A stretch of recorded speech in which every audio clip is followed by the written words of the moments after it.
So good afternoon. Welcome to event.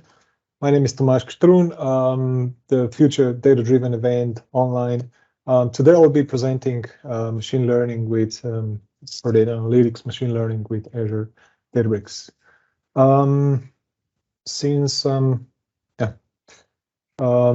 Couple of words about me for those who are not. We still don't know each other. I know it's been COVID and everything, but feel free to get in contact with me. Follow me on Twitter, LinkedIn, check my blog. I've been in community for quite a long time. Been working with SQL, BI, machine learning, data mining, also for a long time. Couple of languages that I actually still use, like SAS, SPSS. But otherwise, I do like coffee and bicycles. All the material for today is available at GitHub, so I have all the repos open, so feel free to get data there. Or the demos or slides, anything goes.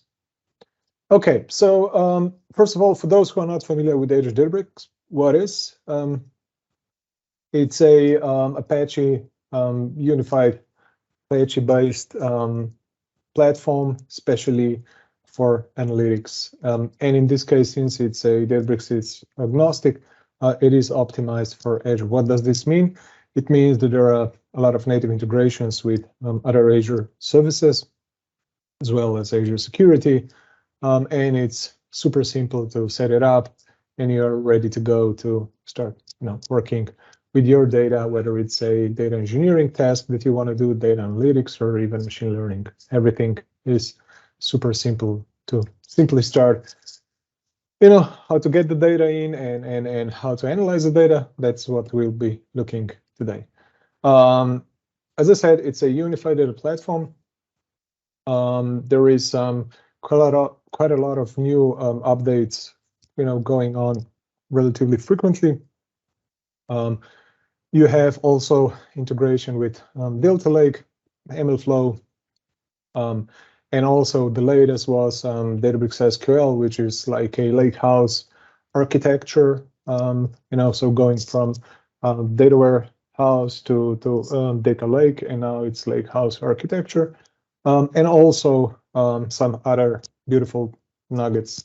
Collaboration is awesome. You can set up the clusters, you can share the notebooks with your people in organization, and of course there is also the capability of setting up different departments, having different people access to different environments or workspaces, as this is something relatively new.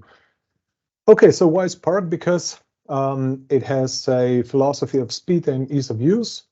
Ease of use, I would sort of put in quotes, but yes, especially with speed, they are very famous. It's a open source platform. You can literally install it on your working client or your any virtual machine that you want to have it locally or in the cloud.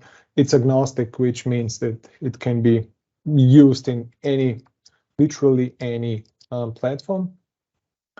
There is also extensible support for different APIs and languages like Java, R, Python, Spark, Scala, and of course, as I said, a lot of machine learning libraries are also available.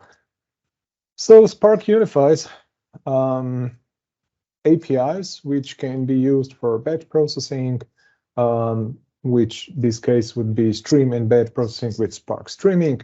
Interactive SQL, so it's API for Spark SQL, machine learning, which is MLLib, machine learning library, as well as deep learning, and also graph processing, especially if you're dealing with a lot of graph-oriented data. It's also very strong in doing that. And then you have your Spark Core Engine, which is a Java virtual machine. And on top of that, you have different APIs represented and can be used in Databricks. Super simple. If you decide to install Spark on your local machine, there might be some other additional installations that you need to do. And then you have Yarn and Mesos, which could be used to sort of interact with also other storages or other computers, and also doing all the orchestration and scheduling. So Databricks is gives you the collaborative workspace, which means that you can get started immediately. Single click and you start Spark environment. You have the interactive exploration, which means that you can use notebooks with support with multiple languages, like, as I said, R, Scala, Python, Markdown, SQL, and stuff like that. With collaborations, you can work on the same notebook while tracking, for instance, changes in GitHub or any DevOps, any type of track changing software.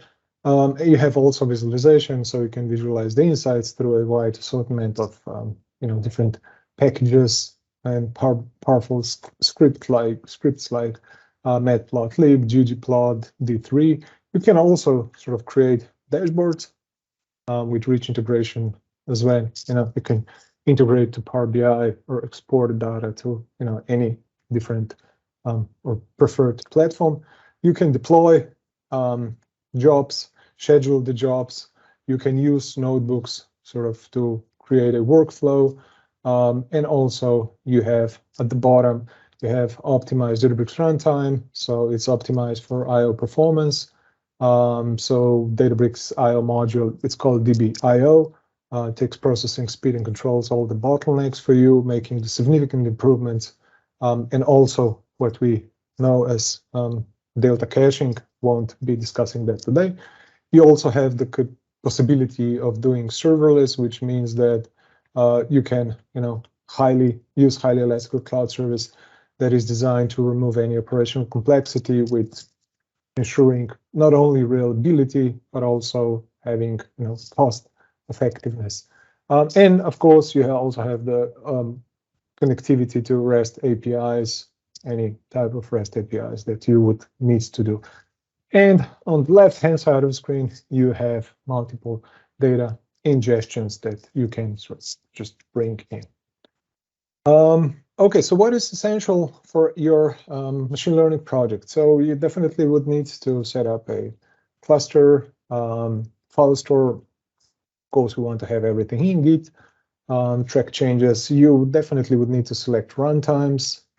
And then once you have this, of course, you would need to have your data integration, data flow, data orchestration, which you can do in this case in Delta Lake. Once you have that, you want to go and start, working and preparing on your ML project. You can sort of do a sneak peek with automated machine learning. Once you have the idea in which direction you want to go, you can start working with your, for instance, Python, Spark, R project, defining the best prediction model. And of course, you would like to put everything in MLFlow, which is sort of tracking server for all your module, not modules, models that you can later consume. And at the bottom, you also have, at the last, you have Databricks SQL, which is so-called Lakehouse concept, which I will just briefly mention, but won't be showing it today. Okay, a couple of words only about cluster architecture. So as I said, Spark is using this cluster architecture, which means that you are having sort of a context created, then there is a cluster manager that is responsible for distributing the workloads to worker nodes, and at the bottom you have your data sources. How does this reflect in Databricks?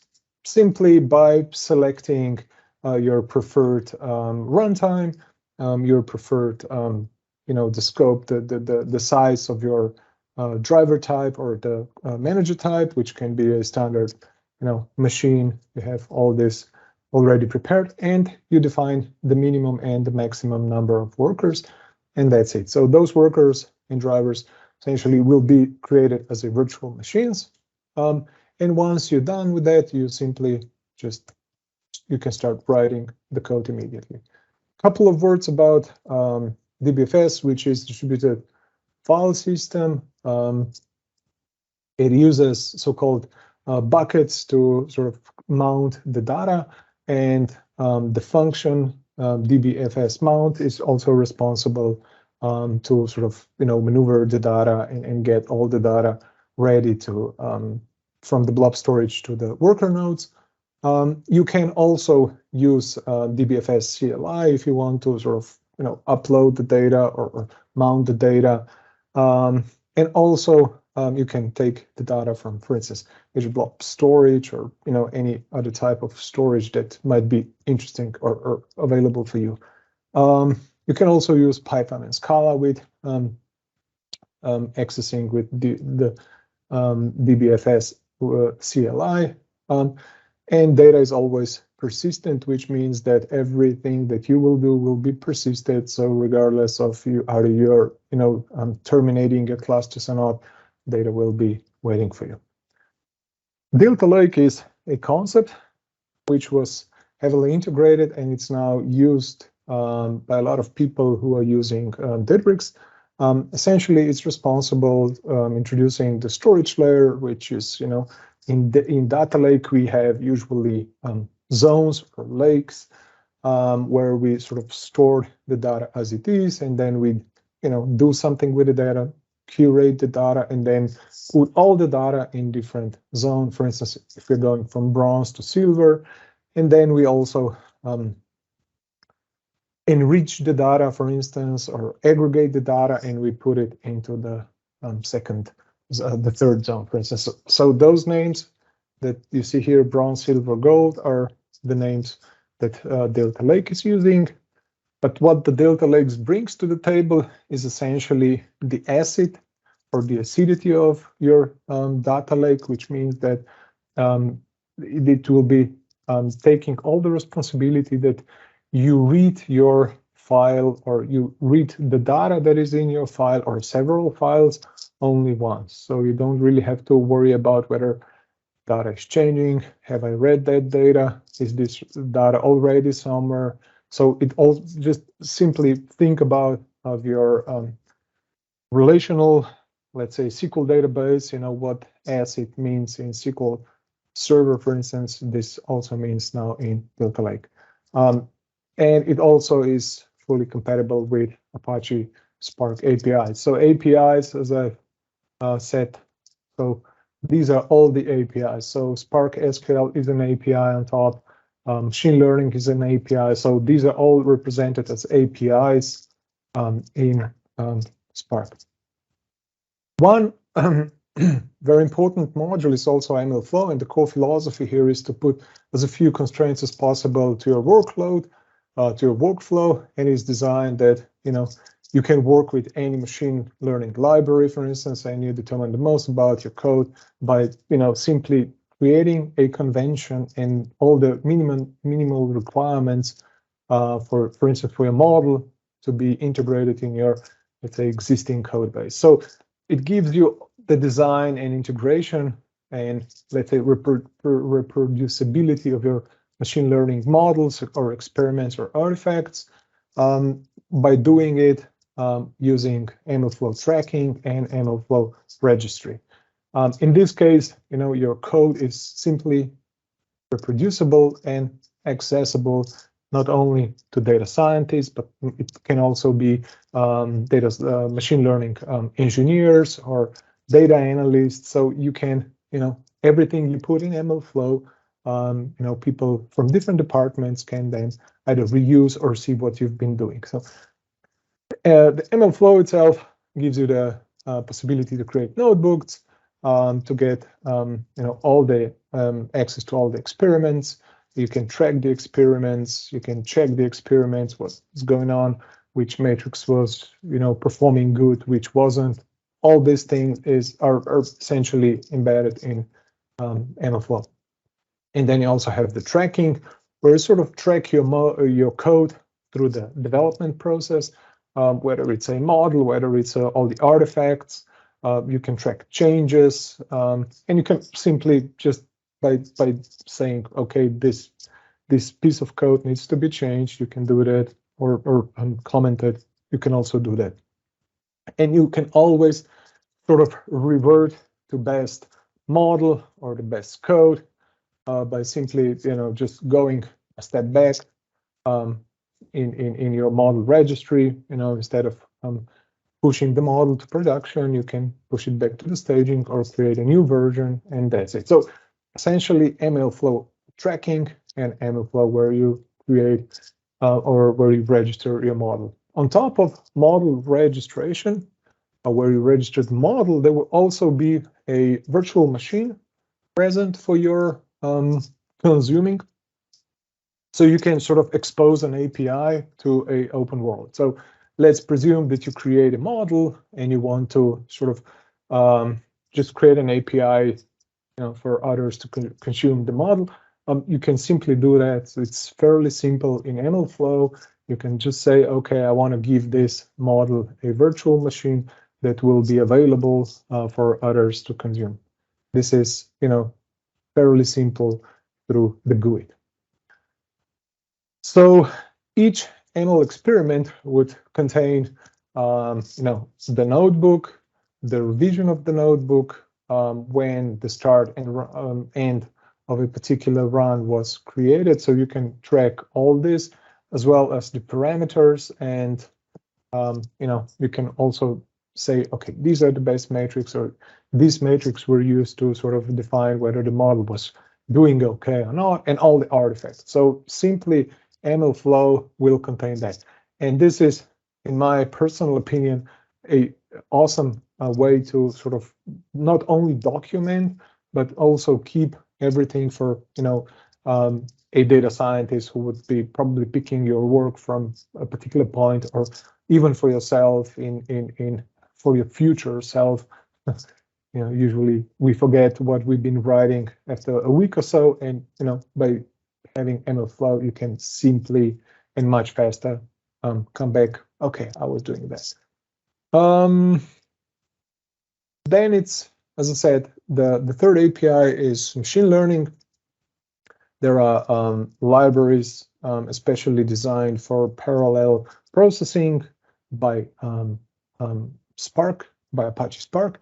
And these are also consumable in Databricks, but also what the Databricks brings to the table is also support for different frameworks or packages like scikit-learn, XGBoost, and stuff like that.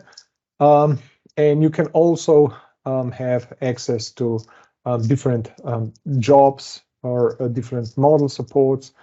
So all these are literally out of the box. If I compare this with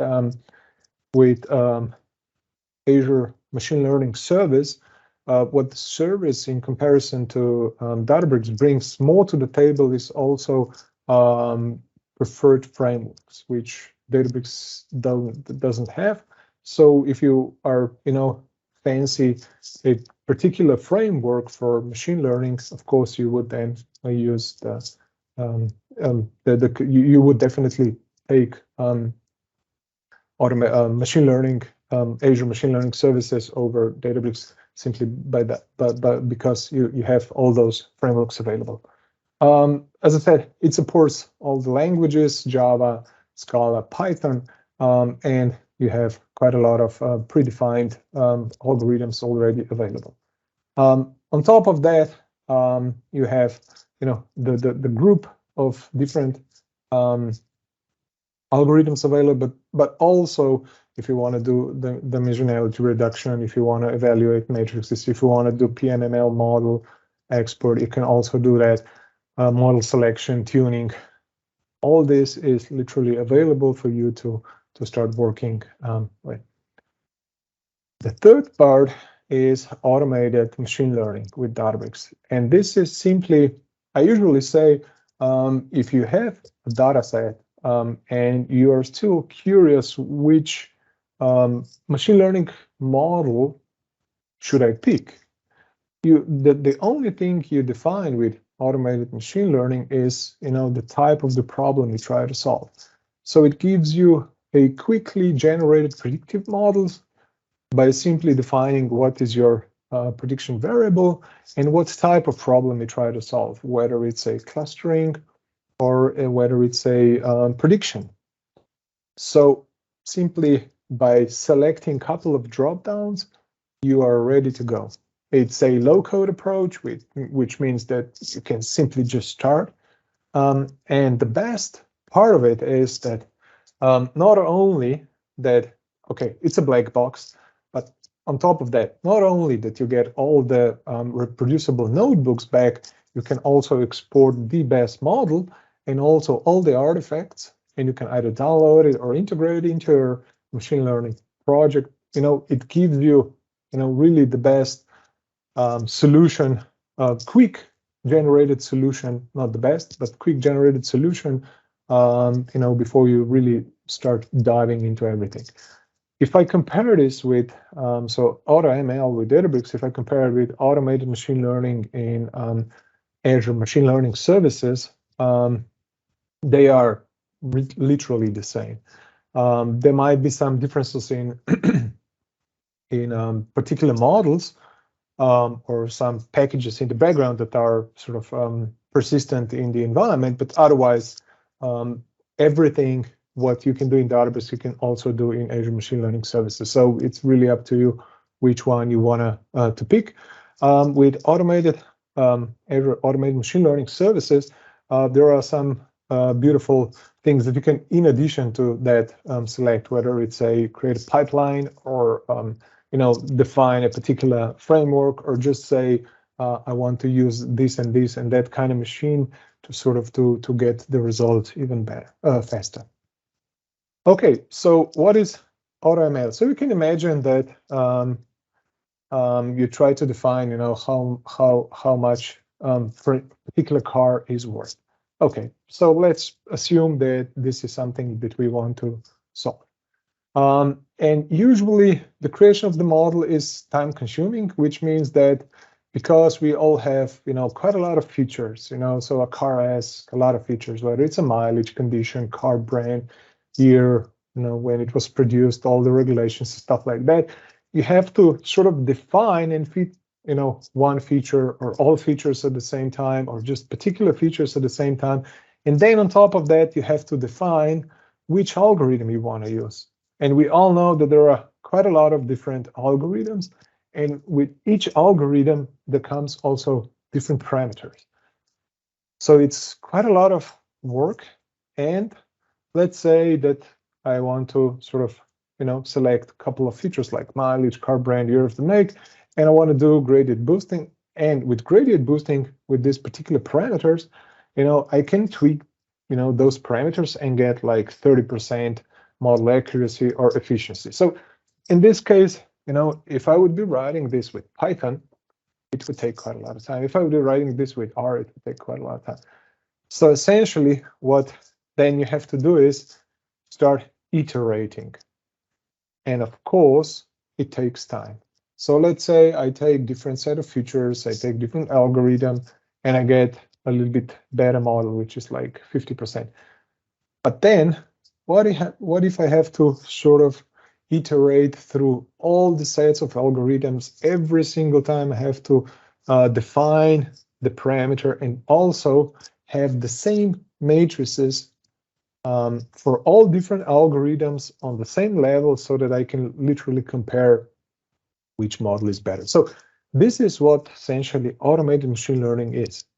So instead of you running the code all over and over and over and over and changing different parameters, tuning different parameters, automated machine learning does this for you.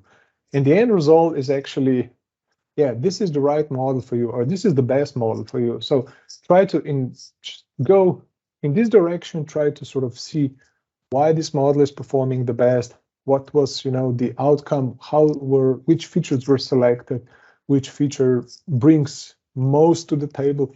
All this stuff can be done with automated machine learning. So we can say that automated machine learning is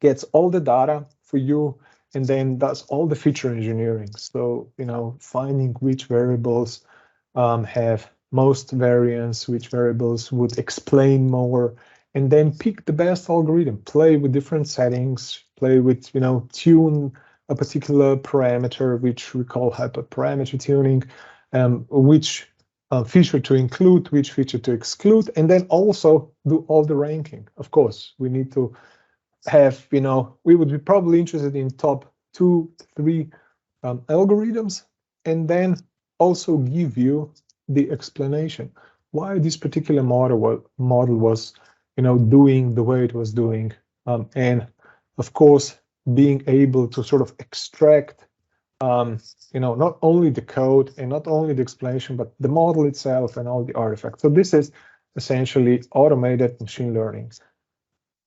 So it helps you generate with the input data, you define the goals, you define the constraints, and tries to sort of intelligently find the best optimized model for you. And this is automated machine learning. Yes, we call it black box. Why? Because we don't essentially know what's in the background.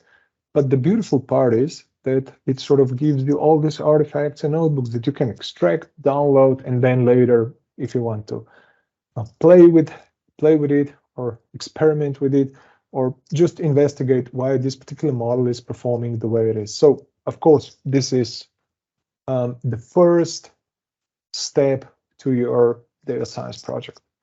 I usually say, just open automated machine learning. First, clean the data, understand the data, then, instead of you, coding all different algorithms, just try to see, which algorithm might be working for you the best, and then take couple and then do the fine parameter tuning. So simple as that. Okay, there was in Databricks, data science community is quite keen with Python, and of course R and Julia, some other languages as well. But I think Python is in the past years has been really predominant in this field, and since there were not really in Databricks, not really a language that would be similar to Python, Databricks people decided, so they were listening to community and they said, okay, we need to address this issue. And they came up with koalas. So we have, we have pandas and we have koalas. Yeah, it's a nice trick. So koalas as pandas, they are fairly similar to each other.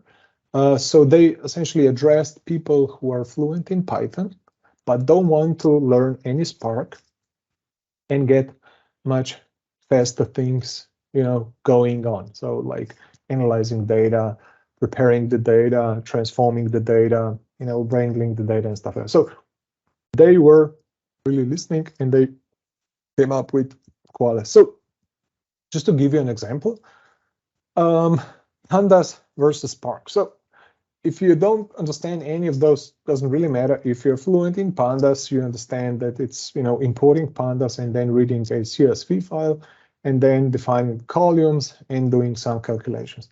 Totally fine.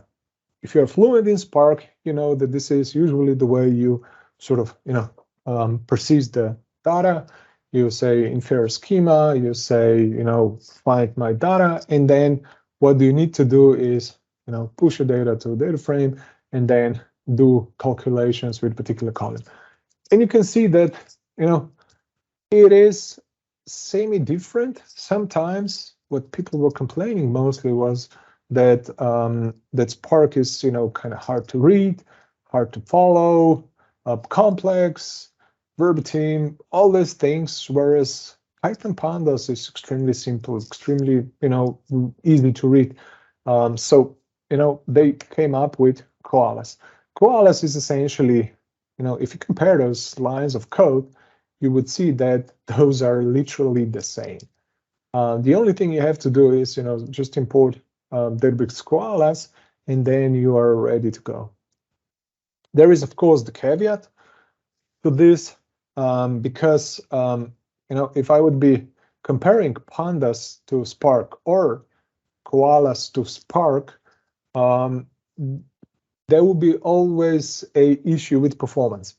So if you're working with quite a lot of data, you have to be aware of that, which means that Koalas is an API on top of Python, and Python is an API on top of Spark. So, this means that Koalas get translated 2 times.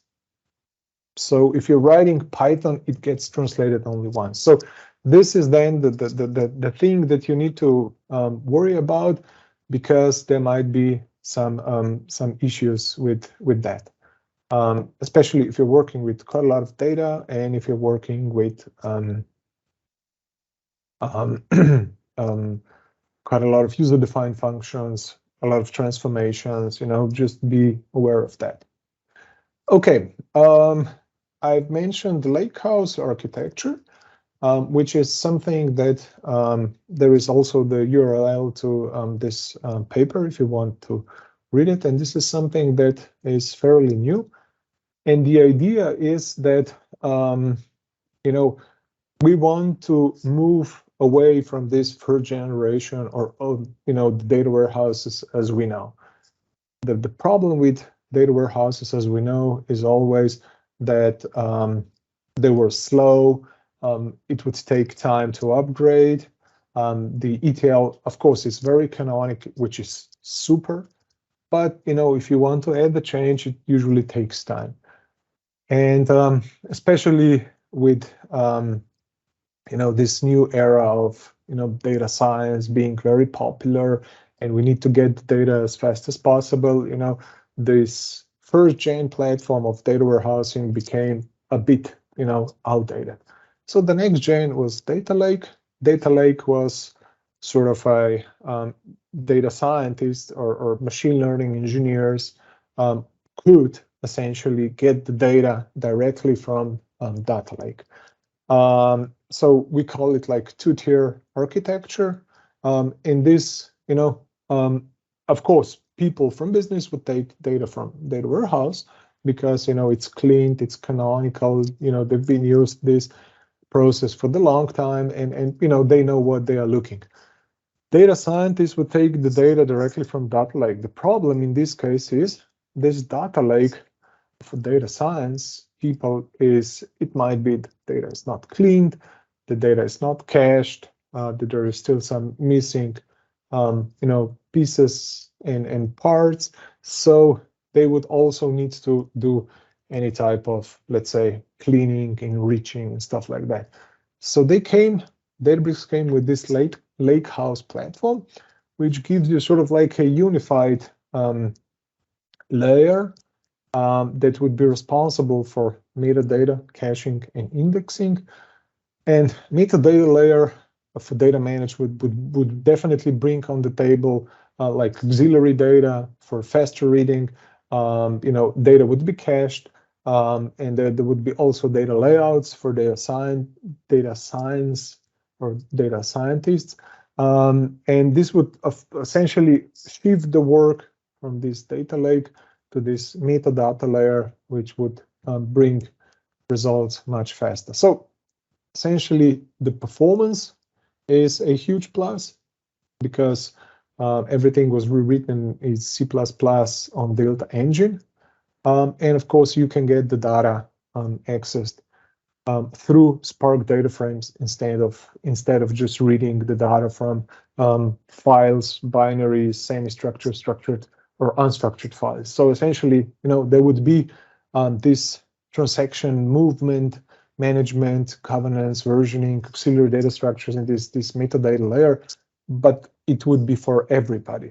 And on top of that, you would have the APIs that either you would push directly to BI, to reports, your traditional data warehouse, or to data science and machine learning. So this is the concept, but Databricks sort of introduced this concept through Databricks SQL, and it sort of consumes this idea that Lakehouse architecture is something that could optimize your workloads.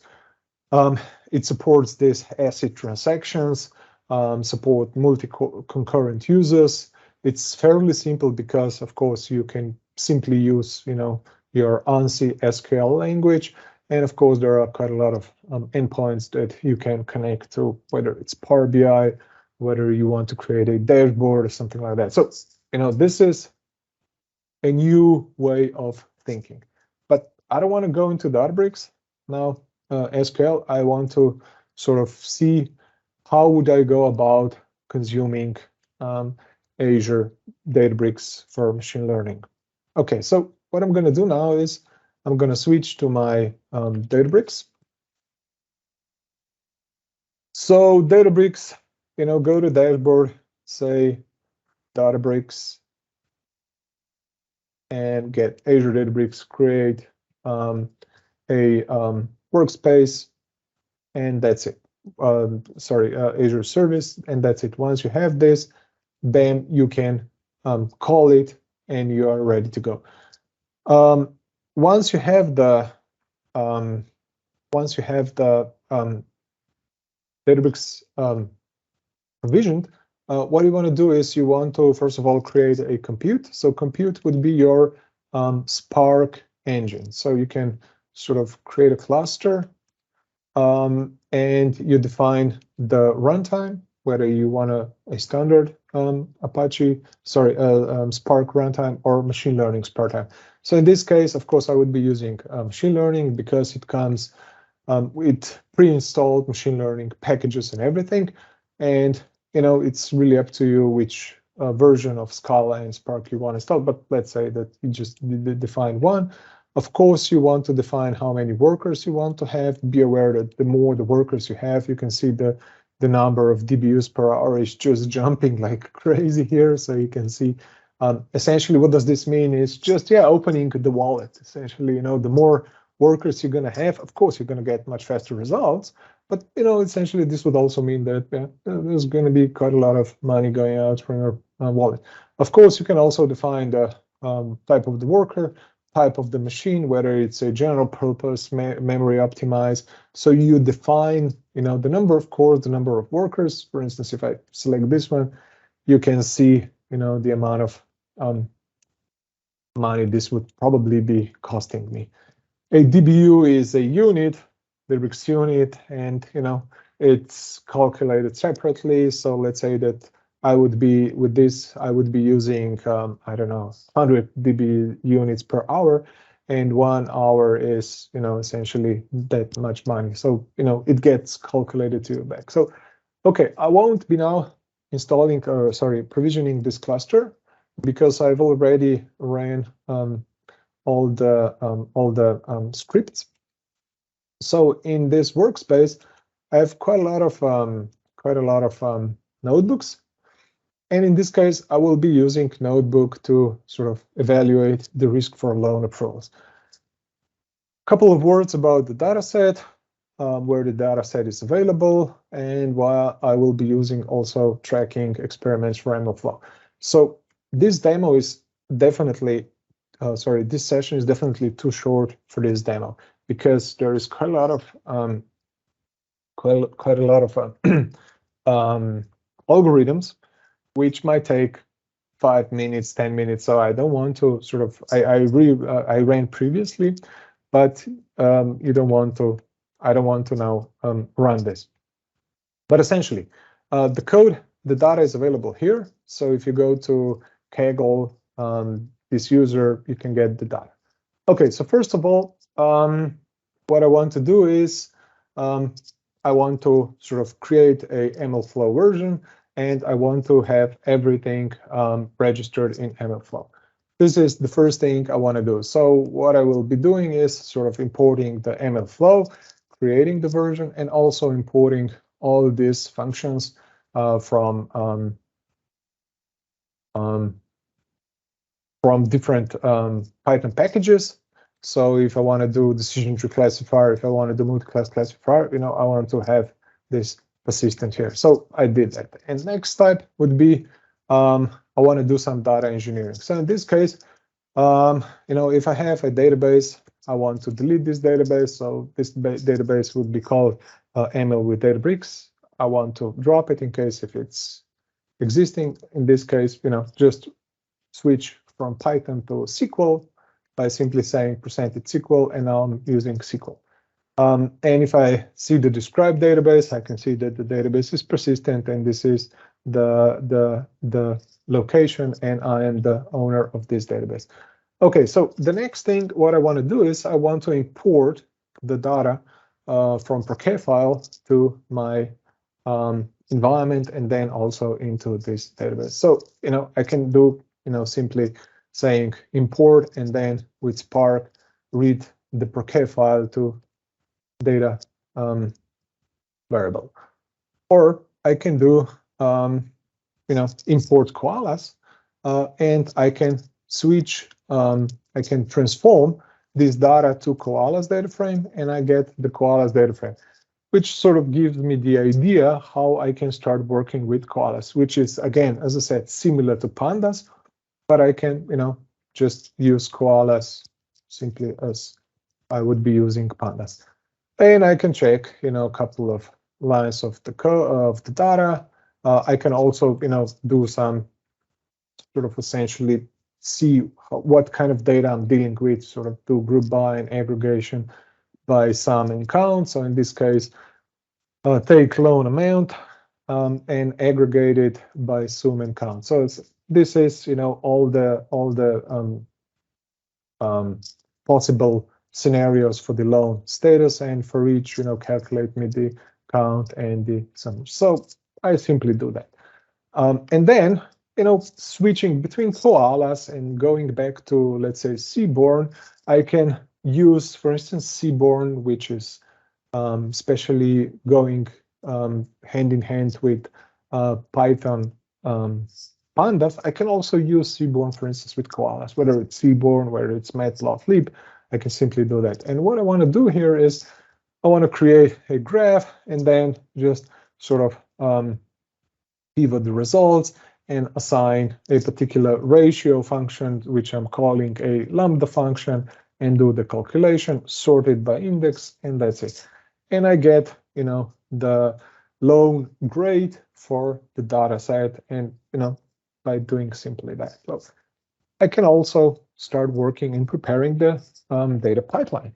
So the pipeline, what we want to do in this is sort of, clean the data, remove any unwanted data or rows, stuff like that. And in this case, of course, I will be importing functions and types because, this is something that I will be using. I don't want to have date in a data type of string. I want to have it, for instance, in date time. So essentially what you do is you start, you define a function and you run this function and clean any type of, let's say, floats to double, and that's it. Then I can define a clean function, and in this case, it's quite a long function, but essentially, it's taking like a issue of year, earlier year, and stuff like that, and doing different transformations with my data.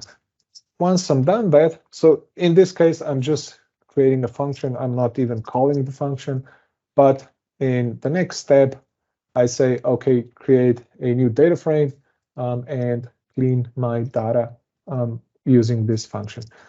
And now I can check my data, and you can see that the data is persistent, and now it is sort of cleaned, more beautiful, stuff like that. Okay, I am at this point, I am, happy with my data set. The next thing I want to do is doing so-called delta. So with Delta Lake, what I want to do is not only I want to do ACID transactions, but let's assume that the model, the data is already loaded. I want to sort of play with the data and use the function so-called, track in time. So in this, it means that I can travel in time back and forth and sort of track what was going on with my data, and I can revert to a previous state, or I can sort of, or restore the previous state, or be fine the way the data is. So what I'm doing here is just creating a path and saying, okay, save my results to this Delta Lake. So again, this is my variable or loan stats is my data, and I want to sort of save my data to Delta Lake table. Okay, couple of parameters and I'm really good to go. So what I want to do now is I want to see my table, what's inside, the data type, stuff like that. I'm super fine. I can now use, instead of koalas or instead of Python pandas, I can say select, the results from this table. Super great. And now what I will be pretending, let's say that I am, deleting a portion of the data. So in this case, just to give you an idea, I am running this section saying what is the amount of rows per year in my data set. And in this case, I'm referring to a delta table. Remember, delta table, because this one is enabled to sort of, track through time and travel back or restore the previous state. So you can see, okay, I'm using delta table. And now let's delete everything prior to 2013, including 2013. And in this case, I've essentially deleted 170,000 rows. Okay. And just to be sure that I really deleted it, I can select again the previous query, and I see that there are no data for, before 2013.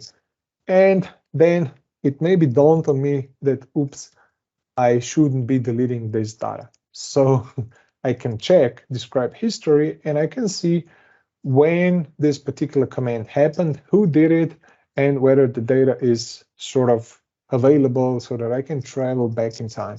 So in this case, it is. So what I'm doing now is I'm saying, from this delta table, give me the version 0. So this one is version 0, this row here, which says, yeah, you can sort of, create the data the way it is. There is a operation and there is all the information needed, that I can sort of recreate this, sort of doing travel back in time. And I say, okay, check the data, and the data is already here. And now what I'm going to do is I'm going to restore the data back to this table as of version 0. And bam, you have the data available. And now I can simply say, okay, the data is here. So the same goes for schema evolution. You can do the same with schema if something has changed. And also, if the schema had affected the underlying data, you can also, revert to that. So let's say that I'm super fine with that. I can check now my data. Okay. But essentially, what I want to do is I want to acknowledge, not only, how my data is skewed, but I want to do also the first model for logistic regression. So what I'm going to do is I'm going to define, what is my y variable. I'm going to say which variables are categorical and which are numerical, and I will define my function. So essentially, this would be my function saying select this, and then do, you will do the logistic regression. Of course, logistic regression is something that you define a binary variable, whether it's a bad loan, yes or no, or, it can be whether it's going to be raining tomorrow, yes or no, simply as that. And of course, as a data scientist, I separate my data set into training and valid, check the counts, and you can see that, it's fairly okay. I can even check display train and display valid, just to simply say whether, there are all the data available. So in this case, I will be doing a generalized linear model with logistic regression, but then I can also, do a step further. Besides using this with binary classifier or cross-validation, I can also sort of define a gradient boosted tree classifier, which of course is sort of like on top of GLM. You can also do, for instance, gradient boosted tree classifier. And of course, I will be pushing everything into MLFlow. So in this case, I've already instantiated a couple of those functions, but then, okay, I also want to import the pipelines and all the regular stuff like vector assemble, one-hot encoder, you know, if I want to do any transformations, stuff like that. And of course, I want to handle the categorical variables, and then I also want to handle the numerical variables. So I do, for instance, one-hot encoding because I've imported one-hot encoder. This means that you know, all the variables would be sort of represented as a binary 0, 1, 0, 1. If you know, previously it was like a categorical variable saying with 3 values, like the size of the car, for instance, it's medium, small, small, medium, or large, and this would be represented as one value with, one variable with 3 possible values. And now each of these values is sort of pivoted, and you create with one-hot encoding 3 new variables. So small would be every time there is a small car present, it would be 1, otherwise 0, and the same goes for mid and big. So essentially what you are doing here is sort of, you know, remodeling the variables and creating a function and formula for your machine learning experiment. And also you're building pipelines. Why? Because I want to simply just have, you know, the readable code, and I know what at the particular point in time was created. Okay, and I'm going to be using, as I said, logistic regression.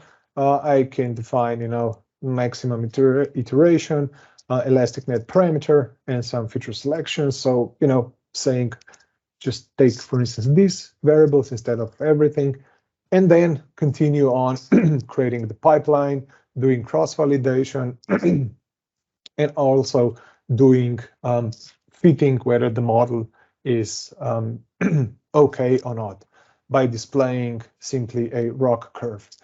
So, you know, I'm not going to run this because this was probably running for 15 minutes, quite a long.